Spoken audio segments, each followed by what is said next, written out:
people? Today is November 26, 2021, and it is episode 8 of Talks with Tay, and I have a very special person on my live today, and it is my husband. Hi. Howdy. How you doing? Good. How y'all doing? We're good. So, it's a little different than the other Talks with Tay this time. It's going to be a little 30-minute special.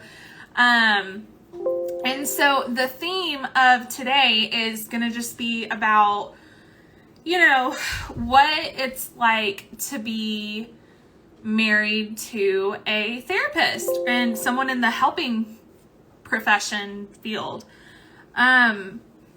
Because I think I was even looking online, and maybe I wasn't looking in the right places necessarily, but I didn't really find many articles or, I didn't go down the YouTube rabbit hole, but there might have been a bunch of YouTube videos. But so Garrett's going to spend about 30 minutes with us answering some questions and being very honest. 100%. 100%.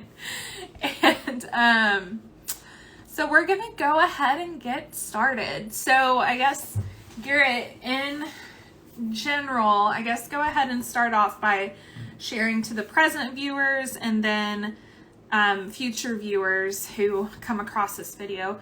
What is it like being married to a mental health counselor, therapist? I would say being married to a mental health counselor or therapist and therapists is quite a life-changing experience for someone that wasn't really involved in the field to begin with. So my family was very much in the architectural, engineering, construction field, and I've continued down that path. I'm a structural engineer now. So I've never been around this, never been around any of the stigmas against the counseling field and mental health in general, or even really had many family members that really, I guess we've been fortunate not to have, any direct family members or any friends really that really were plagued by some kind of mental health illness. So I was never around it. So coming, and started dating, eventually marrying a counselor has been, like I said, an life-altering experience. Eye-opening. Yeah, it's broadened my view, and I've broadened my, definitely my thoughts and opinions on everything regarding the field and kind of how I interact even with my own coworkers, with my own family, with my own friends. Oh yeah, you think about it more often now. You think about kind of the social, I wouldn't say consequences, but the social all those connections and how why things happen in between there, especially with your friends, and you just kind of think about why is this happening more, or how is this integrating into my life. It makes you think more deeply about things. Yeah, not super deeply, but more just it's just, I don't really know how to explain it, really. No, I don't. Well, what I'm catching too is it makes you think differently than post dating a therapist, previously. Well, I mean, in the field, just of architecture, those are totally different fields.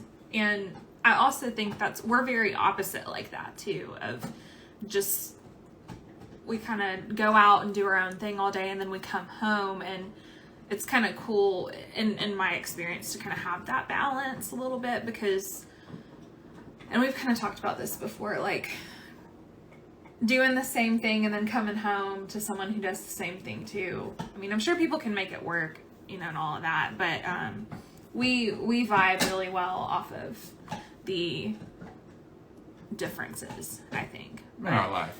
Yeah. Yeah. So being married to a therapist has really like I told you, I wouldn't necessarily want to have dated someone or be with somebody that's in my field just because I already, just like you do your own, you're tired or maybe not in the day, you had a hard week or a hard day and you want to express it to your significant other. And if your significant other also had those very same experiences happening from that same week, you guys are it becomes an echo chamber and it just doesn't build off the way you want to. But for me, I can talk about my stuff with you and it's fresh for you. It's easy for you to listen to. And I can listen to your stuff without having it being like a continuation of my work week. Yeah. So yeah, it helps in that way very much.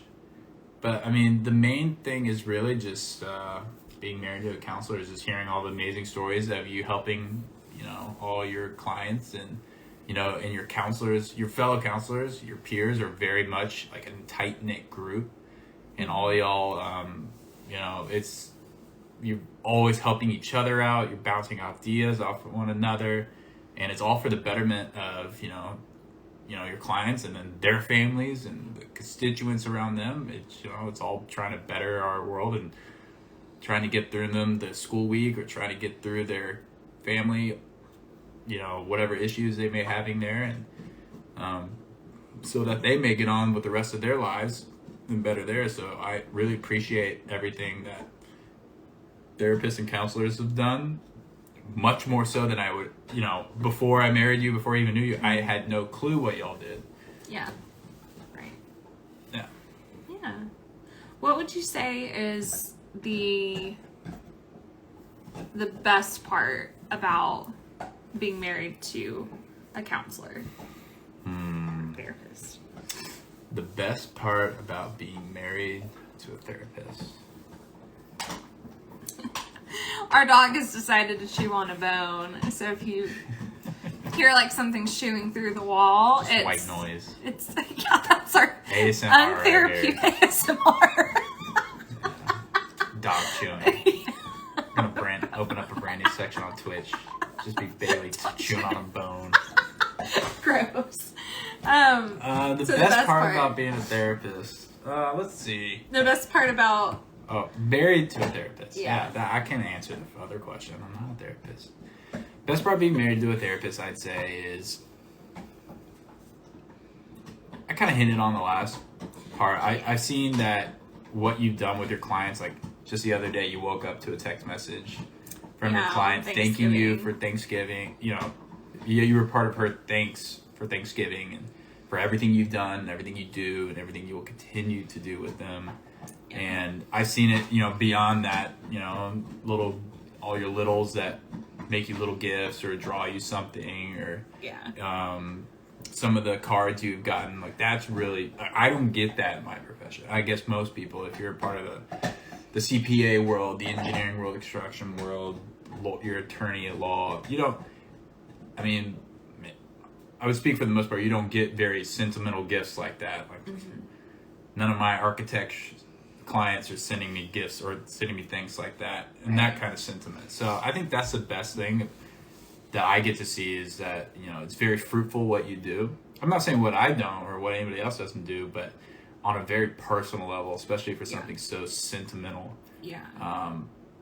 It's huge. It looks, I envy that. I would love to have some of that, I get joy from what I do in work. Like if I design a building, goes through nicely, like I get that joy because all the tribulations through it, just to see it come to life it's huge. But still, I think having a kid, having a client that I work with, be like, thank you for everything.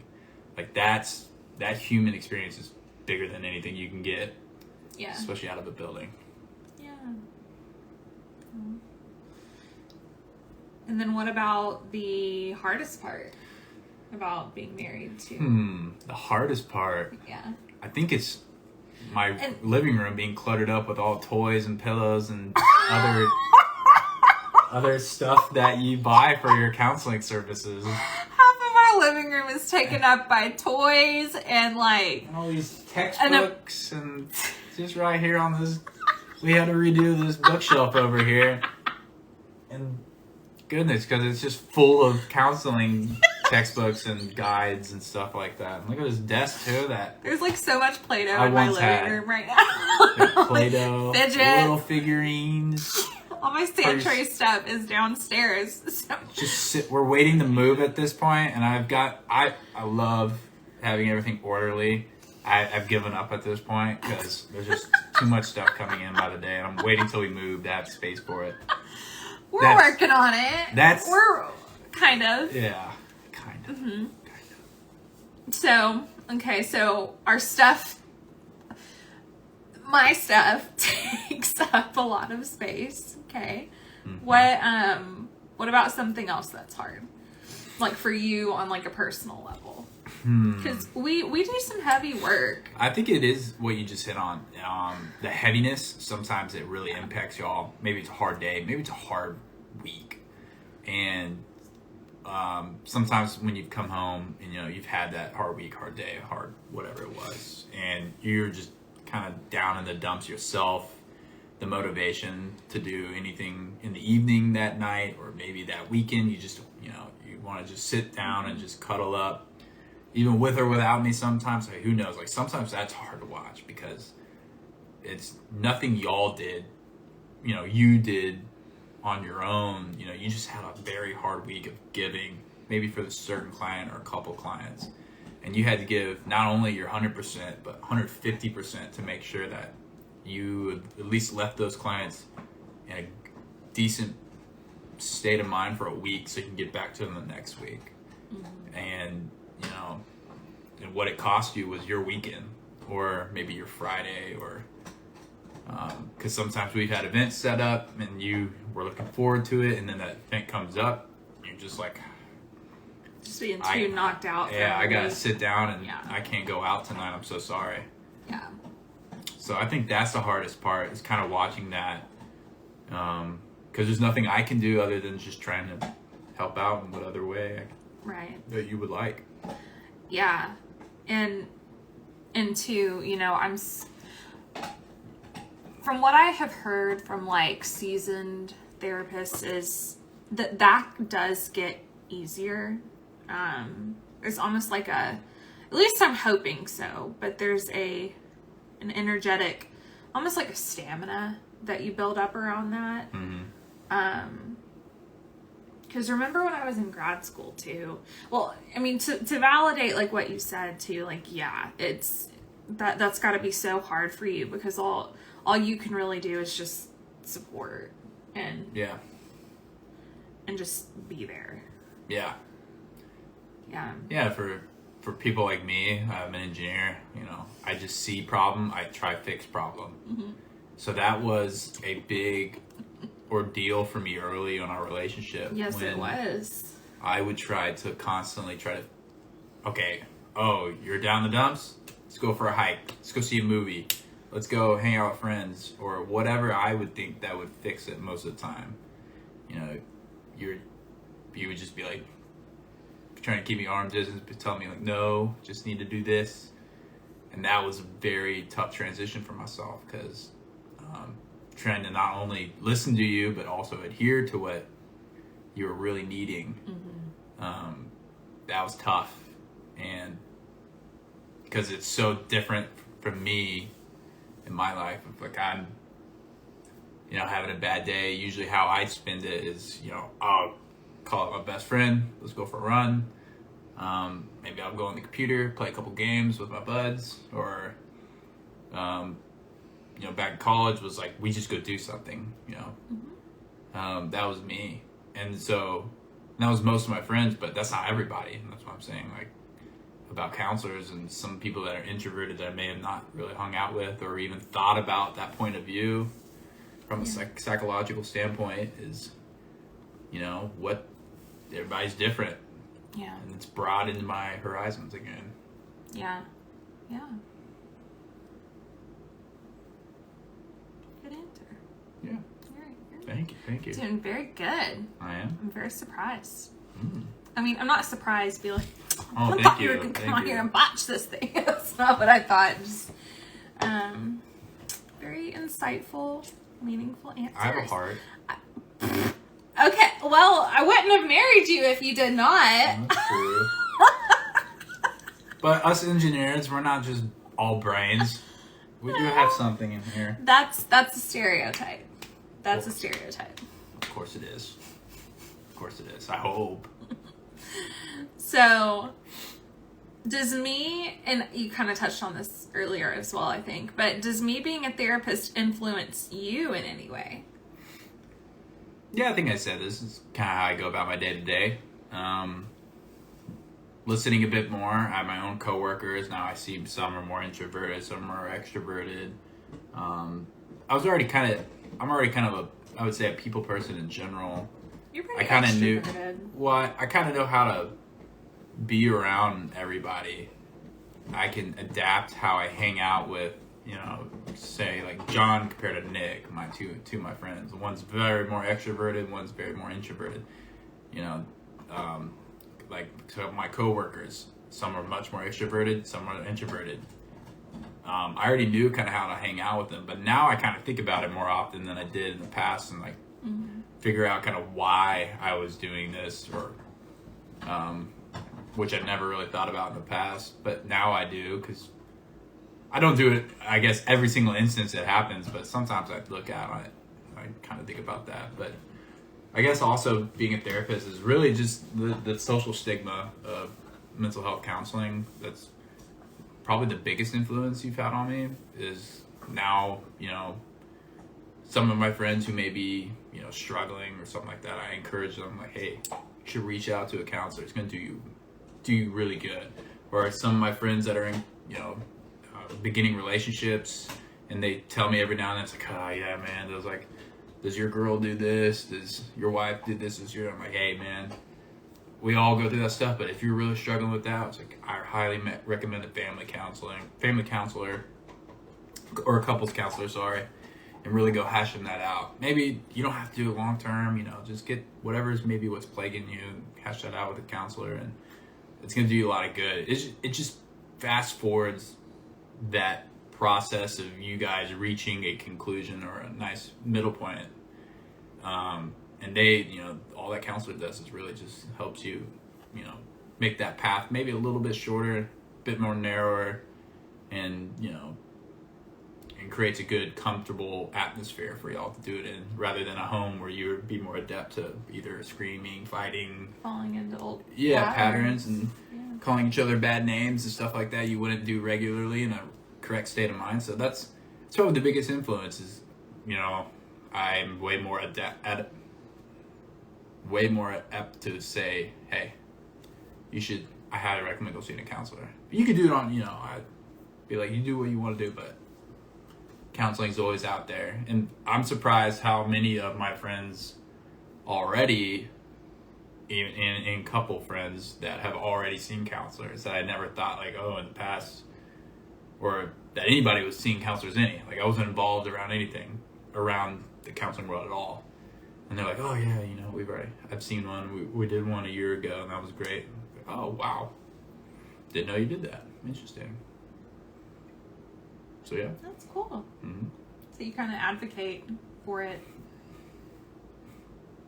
Yeah, I got your cards in my car. I know. You With did my cards. You did the cutest thing. He went to this really fancy meeting, and I totally didn't tell him to take my cards or anything, but he got home and he was unpacking. I don't know if this was that night or no, it was out of my suit. Yeah, it was out of your suit. And he was like, look what I took. And he had his business cards. And I was like, okay, you took your business cards? Like, good for you. Like, of course you Of course you took your business cards. And he was like, oh, no. And then he, changed it. And then he took mine. Like, he took my business cards to his own you never know. meeting. You really don't know. You really don't. That's how you network. That's how... that too. And I give my cards to usually just random people, like not even for therapy, just like, hi, this is me. Like if I make a connection with them, I'm like this is my information, like this is just what I do, but like this is if you want to get in touch with me, like this is how. It's not even always about like my business. It's more just me. But anyway, Sure. I thought that was cool. I wasn't expecting you to do that. Yeah, I so got them in my car still. That's so sweet. Okay. So, so we did that question. Okay. So I started working, so I got out of grad school and then I started working went out into the working world, during the pandemic. So what was it like for you being a spouse of a therapist during the pandemic? Because we did have, so you were with me, so we've been together for like a little over 6 years now. So in my grad school program, I did do like internship and I did the in-person work. So you kind of got that little glimpse of before the pandemic of what that kind of work was like. And then you also got pandemic work. So what was that like for you during the pandemic? I don't know. I know first thing, I lost my office. I lost his room for the most part. Oh yeah, this room became mine. Her counseling room. Yeah, all the crystals Yeah. over here. That became my amethyst wall, and like crystals over here. Well, she gets to shut the door, so obviously it's a better sense of privacy than, say, working in a kitchen. But I would say, I was only here a couple months before I went back to the office myself because I can't, just me personally, I can't work from home. It's too much distractions. But while I was here, I'd say that, I would see, especially when you were improve, like your schedule was, because you started off with only a few clients, Right. and then I would notice like Wednesday to, your main work days that you would come close your door here at 10 and then you come out at like 2, take a break, eat maybe, and then right back in at 4, and then you're done at like 7. And then I think some of y'all know these like notes and and emails for the next day. That takes another 30 minutes to an hour, hour and a half, depending on this, how the workload of that day is, and obviously the next day after that. And I started noticing, like, damn, she's working like, this is like a 10-hour day, like on a tough one when you got a long slew of clients, and especially when they stack up.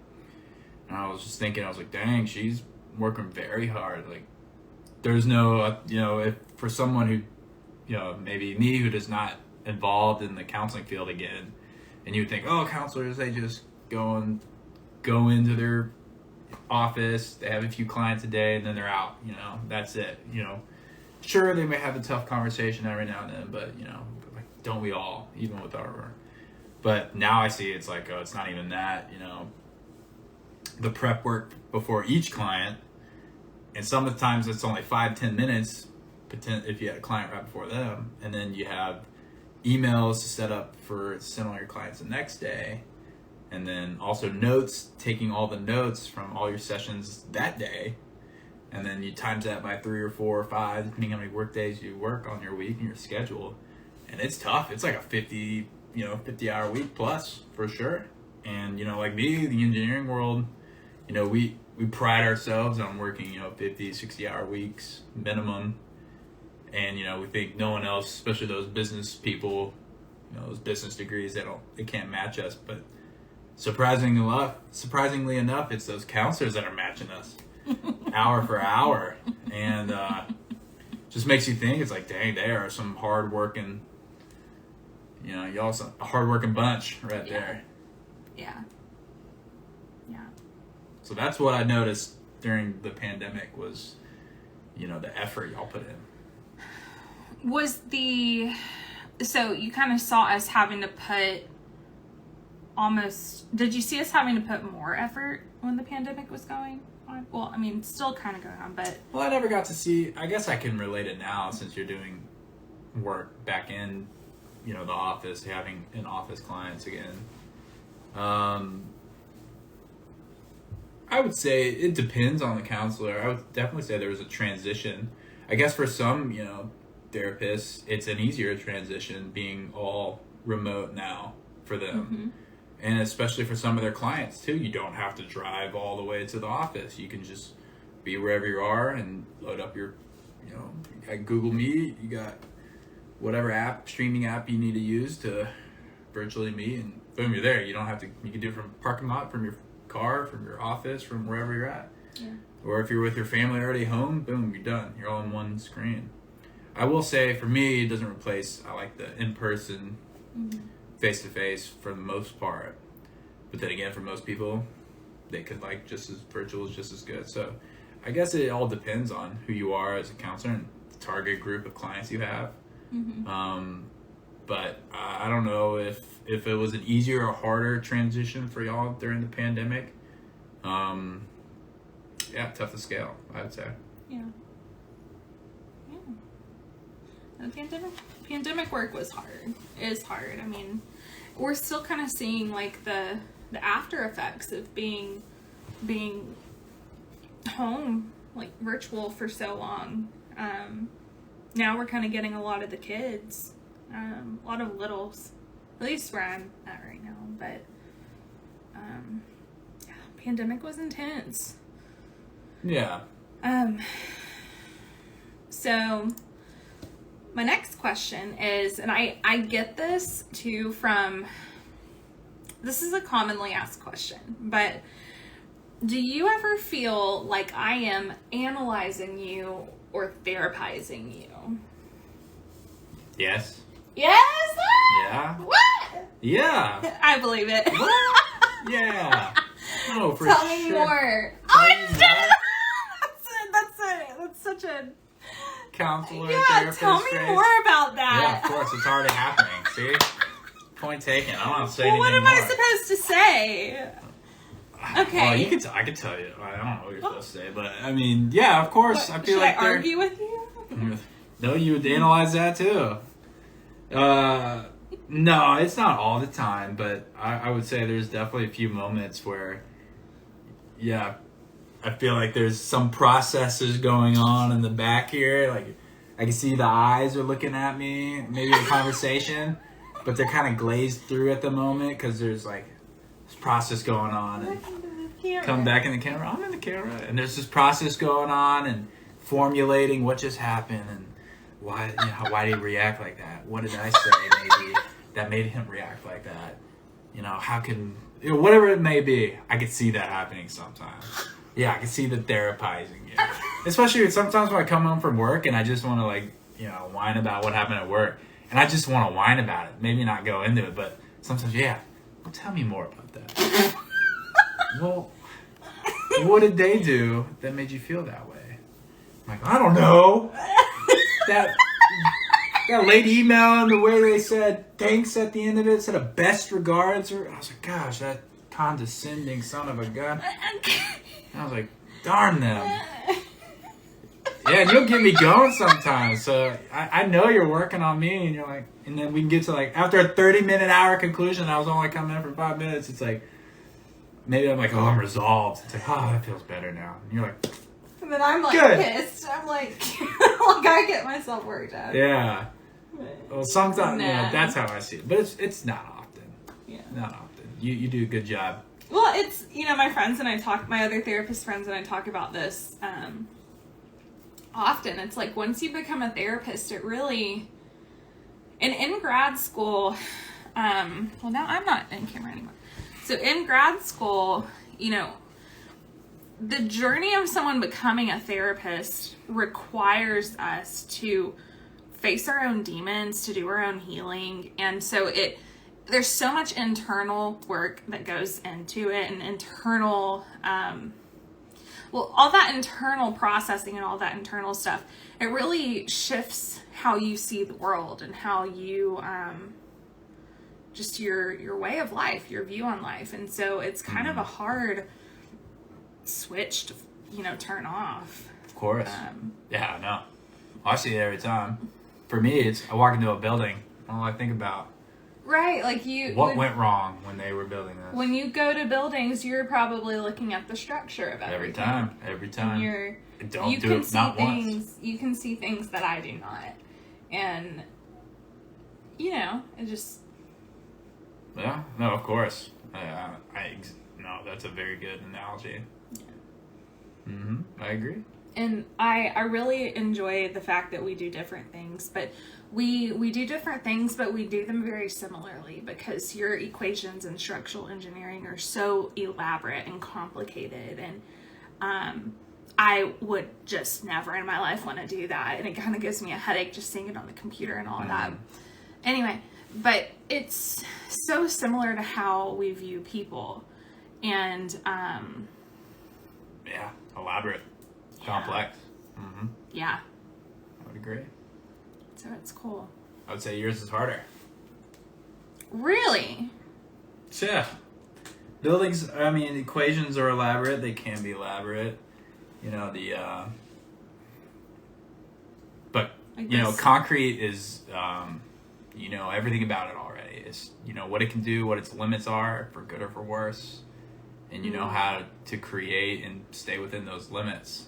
And I mean, the design of it and putting together plans and all that, obviously that's the hardest part. And steel is too. Steel's got the same way. And, you know, and once you get into the process, or repetitive process of designing, building, and constructing plans for buildings, yeah, they're all different. They all have their challenges and they are complex, but you know how, like, what the tools you need, and, like, you know, how these materials act to get to your endpoint. You know what you got to just start putting together. But for y'all, it's like, you can't have, you know, you say you have a group of 8-year-olds and you go a year with them, and then say, you know, you transition over 5 years to another group of 8-year-olds somewhere else. These kids could be completely different than those. The ones that the first one could all be different within themselves. You can't use the exact same methodology on each one, or point of attack, or I don't know, I shouldn't say it like that, but, you know, counseling. The equation doesn't work the same for everybody. And then just multiply that with every single new client. Yeah, that's difficult right there. It's interesting. We don't have equations therapists, but we have a framework, and so we kind of know what ballpark to stay in and what ballpark would work for certain clients, and kind of forgot where I was going with that. No, yeah, but you're in the ballpark, and you kind of start narrowing it down, probably. You know, as you get to know the client, you start. You know, y'all are working together. You narrow it in where you want to, how you would like to be. You know, being their therapist, what services you're applying for, and sort of same with engineering in a weird way. You start broadly, and you start working what can work, what doesn't, and you get to a solution. But like I said, concrete's the same no matter what building is made out of concrete. Same with steel. There's just limits to them that you got to figure out. But people, all of them are different. They can look all the exact same, but they're all different. Right. Yeah. Right. So, I'll go ahead and ask this one. So I always wrap up the lives with this question. So, if someone watching this video now or in the future is on the fence about starting therapy, what would you say to them? Like they're looking for therapy, not trying to become a therapist? No, well, that would be a good question too. But I'm probably not the best to answer the latter. But the former. A person who is on the fence about, should I start therapy and find a counselor for myself, or should I not? Yeah. So if they're on that fence of reaching out to somebody, or not, and like not doing it. I'm probably one of the better people to be answering that question. Tell me more about that. Tell me more about that. I think you would agree. I think I've been blessed with in my life to have a pretty great mental fortitude. Yes. A lot of stressors. I'm very adept at handling stressors in my life. I don't know why. I don't know how, but that's just how how it's happened. And I'm able to kind of keep a good prioritized list of how I want to plan my day and plan my life, and not let these stressors kind of boggle that up or boggle me down. And I kind of like, I go out there and execute. Maybe that's why I'm an engineer, kind of like a robot in that regards. However, my point is that even though I have that very good mental fortitude, you know, when we started doing counseling outside of just you know, our couples counseling to help out with our little issues in our own marriage, you know, I've learned some things about myself too outside of just our marriage. You know, it's just personally me, and I'm thinking, wow, you know, I didn't know I had those patterns in my life, or the way I react towards things. You know, I could have guessed, or probably eventually boiled down to identifying those, but having someone else kind of identify them out, put them on paper for you to read, or maybe see that cycle of is kind of eye-opening in its own way, because you're like, whoa, okay, I do that, you know. Oh, that maybe that has been on my mind and actually is stressing me out more than I thought it was. And it's helped me, you know, it's helped me become a better man myself, so I can be a better man for you as a husband. And I would say our marriage has grown because of that too. You had mentioned also in the past there's like counseling for even just professionals, for a professional sense, and I would say even myself, like during COVID, and one thing I told you recently was like, I feel like my work wasn't as good as the previous year before COVID, because COVID hit and all my coworkers left the office, and a lot of them prefer working from home, or they just not ready to come back to the office. And for me, I need that lively atmosphere. And so when I haven't had that this past year, it's been kind of gloomy in the office, and hadn't worked as hard. So I feel like maybe if I had a professional counselor kind of helping me out there, maybe I could, you know, get a little pick me up there. But I'm still doing, you know, that on my own. But I would say that they only help. They don't do anything to detriment. Even if you're fine, it could be a little bit more than fine. Even if you think you're great, you could be a little bit better with a counselor. Bailey. Or dog. Okay. And so I would highly recommend a counselor for anybody on the fence, especially if they're on the fence. If they're thinking like, man, should I go see a counselor?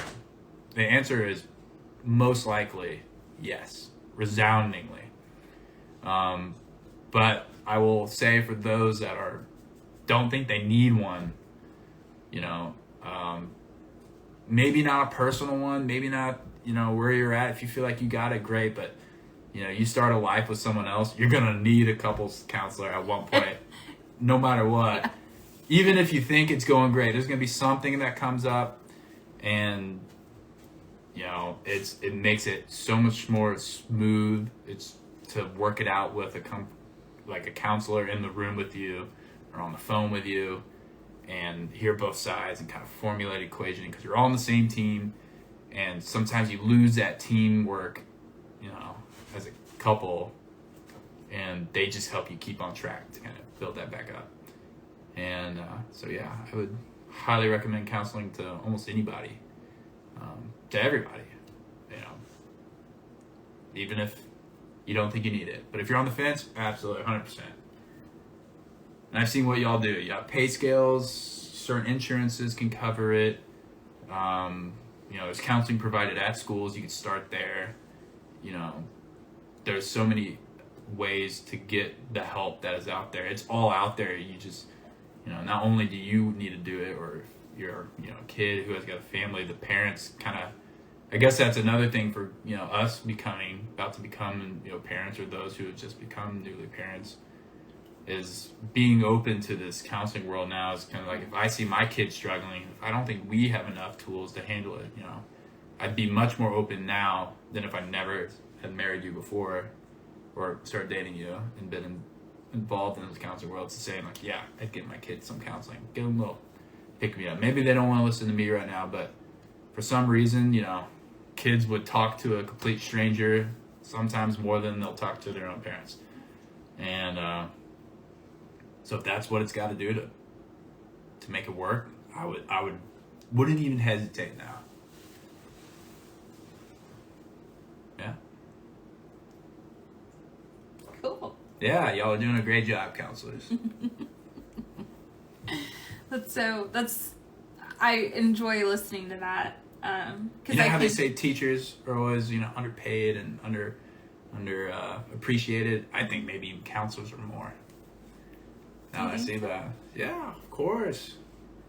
Yeah, I think maybe, teachers were always, not trying to diss on any teachers, but their, mental health has always been, like I said, there's been a blight against it. Yeah. And counselors are kind of like a, witch doctor voodoo type thing.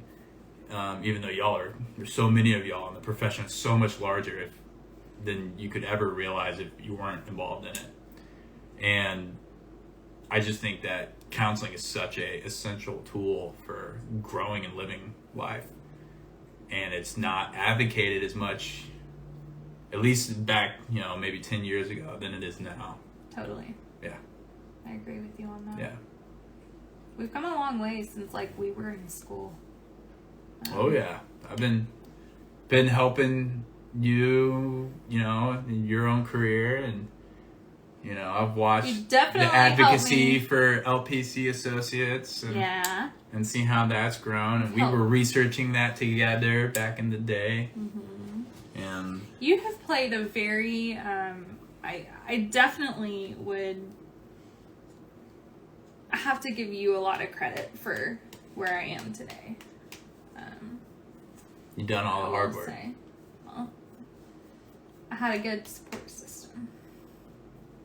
Thank you. Well, you're welcome.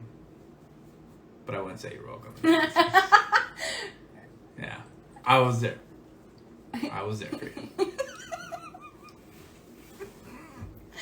I was saying something earlier. Let me try to remember it. Oh, but it's so interesting because I remember being in grad school and I would have conversations with you about therapy, and I think this was probably when I first got into grad school. And I just remember, we had many conversations just about, one, it wasn't really talked, we've come a long way as a culture, as a society, since we were in school. But also, just in your family dynamic, you come from a different family, than mine, Mm-hmm. Or just, everyone's family is different, is what I'm trying to say. Yeah. But I think I was one of the first people who, brought in a new topic for you to think about. Well, definitely regards to mental health. Yeah. Yeah, like I said, no one in my family or even my immediate friends were involved in the counseling. You have some people in the medical field in your family. Yeah, that's true. But, I never talked to them about counseling, or they never brought it up. Or, yeah, you're the first person that kind of started getting that heavily involved in my life. Well, and you had a lot of firsthand experience, too, because you didn't help write one of my papers in grad school. One of the very serious papers. No. Nope. DBT theory. What's up? But it's been really cool to see dialectical behavior therapy, right? I may or may not have read about a lot of that and wrote a paper on it. May or may not have. So you didn't write the whole paper? I didn't write almost any of it, but I did do research on it. You did a lot of research on it. But I see you on this camera. No. Man. Mm-mm. Anyway. That was a lens flare. A lens flare. Okay. But I have really seen